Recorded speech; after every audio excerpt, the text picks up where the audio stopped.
আপনি কি WhatsApp account log out করতে চান? আমি 100% গ্যারান্টি দিলাম আজকের ভিডিওটি শেষ পর্যন্ত দেখলে খুব সহজে এই কাজটি শিখতে পারবেন।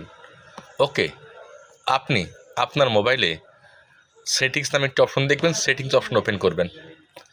একদম নিচে এখানে সিস্টেম নামে একটা অপশন দেখবেন, এখানে আসবেন। আসার পরে একদম নিচে দেখবেন ফিডব্যাক লেখা আছে নাকি, তাহলে ব্যাক করবেন। ব্যাক করার পর এখন আপনি আপনার মোবাইলে প্লে স্টোর অ্যাপ্লিকেশন ওপেন করবেন। প্লে স্টোর অ্যাপ্লিকেশন ওপেন করার পর প্লে স্টোর থেকে আপনি হোয়াটসঅ্যাপ অ্যাপ্লিকেশন পুনরায় ইনস্টল করবেন। ইনস্টল করার পর হোয়াটসঅ্যাপ অ্যাপ্লিকেশনটা আপডেট করবেন। আপডেট করার পর আপনি আপনার মোবাইলে হোয়াটসঅ্যাপ অ্যাপ্লিকেশন ওপেন করবেন। ওপেন করার পর একদম উপরে থ্রি ডট লাইন আছে, এখানে ক্লিক করবেন। ক্লিক করার পর সেটিংস আসবেন। আসার পর এরকম অপশন চালু হবে। একদম এখানে দেখতে পারবেন লেখা আছে অ্যাপ আপডেট, এখানে ক্লিক করবেন।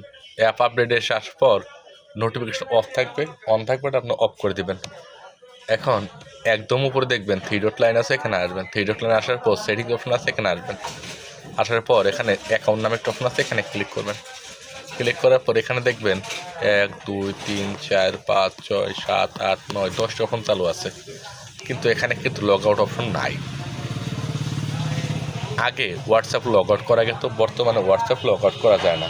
আপনি হোয়াটসঅ্যাপ অ্যাপ্লিকেশন আনইনস্টল করলেই আপনার হোয়াটসঅ্যাপ অ্যাকাউন্টে লগ আউট হয়ে যাবে। আশা করি খুব সহজে শিখে গেছেন। ধন্যবাদ।